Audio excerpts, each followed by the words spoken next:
much. I appreciate all the energy that you have all taken to invest in growing your businesses. So I want to start out with a question. And my first question is, why do you think I'm here?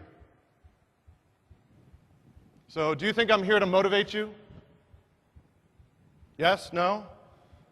I'm not here to motivate you. I hope what I say will motivate you, but that's not why I'm here. Do you think I'm here to help you make more money? Yeah? No, that's not why I'm here. Do you think I'm here to help you become better leaders? Yeah? No, that's not why I'm here. The reason I'm here today is to make you think. That is my job today.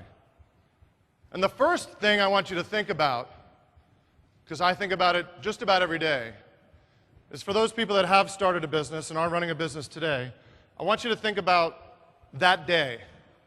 And I think you all know what I'm talking about when I say that day.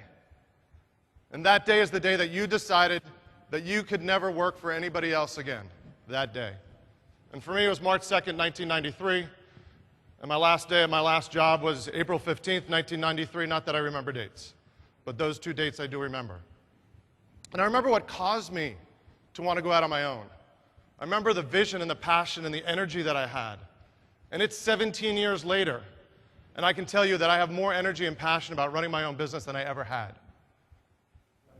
This is Sisyphus. Sisyphus was a king, and he was so evil that the gods required him to push a boulder uphill for eternity. So I've been thinking about entrepreneurship. You know me well enough that I've been at this for close to 20 years, working with individuals that own companies. And I've been trying to find the analogy that I could use that describes your life. And this is what I've come to. That I think your job every day is to push the boulder up the hill. Every day. All day. 7 days a week. 52 weeks a year. Year after year. And maybe 1 out of 100 will get that boulder to the top of the hill and it starts rolling down the other side. That's the ultimate dream, is to be that company that has that boulder go down the backside of the hill, where momentum kicks in and the flywheel takes effect. And you start to get more demand than you actually thought you could, and now your whole world gets turned upside down in a different way. Michael Gerber, who I'll talk about a little bit at the end, wrote a book called The E-Myth, which is the entrepreneurial myth. The entrepreneurial myth is that most entrepreneurs are not entrepreneurs at all. They're really technicians that have had an entrepreneurial seizure. They're very good at what they do, but what they do is not run a business. So I'm going to talk about what it takes to run a business. So breakpoints. First one is charting your course. We're going to spend a little bit of time talking about charting your course, about strategy, and about developing your life plan.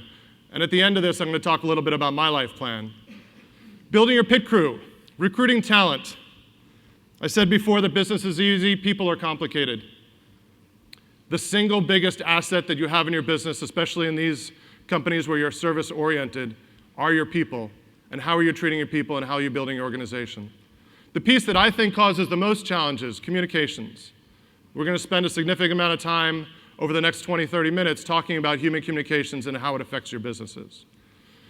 Partnership pain. How many people in here have more than one owner in their business? I'll probably fly through this section, but those that do have partnerships, it can be exceedingly painful. I know that I had a separation from a partner back in 2003. I've had maybe a half a dozen sleepless nights in my life. 3 of them were during that period. Not fun at all if it doesn't work. Next breakpoint is revving the engine. You need to build a scalable, reproducible sales system that allows you to provide predictable sales results to your organization. Without predictable sales, hard to plan, hard to build a company around inconsistent sales levels. If you're able to do those 5 things, the next thing is changing the guard. We'll talk a little bit about this, about upgrading your management team, putting systems in place. And then the last breakpoint is something we call CEO time. Why do you do what you do? And if what you do is purely for money, I would ask you to think again. Because if you're all about the financial return, and I'm not against financial return. If you look at my bio, the name of my company is For Profit. There's a reason it's called For Profit. So I want you to make money. But to me, money is the byproduct of defining a good market, choosing a product that's valuable, selling at a reasonable price, and taking care of your clients. And at the back end, money is the output. that I believe that business is pretty simple. What's complicated is people. So I'm going to spend most of my time today talking about people and why your businesses are complicated. So when you start to understand how you communicate and how you affect other people in your organization, it gives you the freedom, the opportunity to start to communicate more effectively and to help others in your organization communicate more effectively. You see the world through a unique lens that nobody else has. Your lens is totally unique.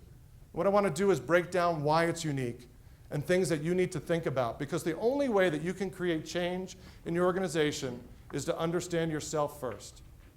So if you're an unconscious leader and you just wake up every day and you just go to work and you do what you do every day, you're going to get the same results. And they're not always as good as you want. And you sit there and say, why doesn't the organization move forward? And odds are it's because you're not moving forward personally. I meet a lot of people that have CEO on their business cards, but I meet very few CEOs. So to me, a CEO is someone who understands those other 6 breakpoints. They understand about having a plan and having a strategy to get where they want to go. They understand how to recruit talent and bring in the best people. They understand human communications. They understand how to deal with ownership issues. They understand how to build a sales team. They understand how to change the guard. And they understand themselves. And I don't meet a lot of people like that, but I do meet a lot of people that believe they are CEOs. And at a certain point, every business deserves a real CEO, because it's no longer about you. As I end all of my speeches, I have this quote from a book by Tim Sanders called Love is the Killer App. It says, business education without execution is just entertainment. So I hope that the last 60 minutes was more than entertaining. You actually take some of the information that I provided and put it to use, and that you enjoy the rest of your conference. Thank you.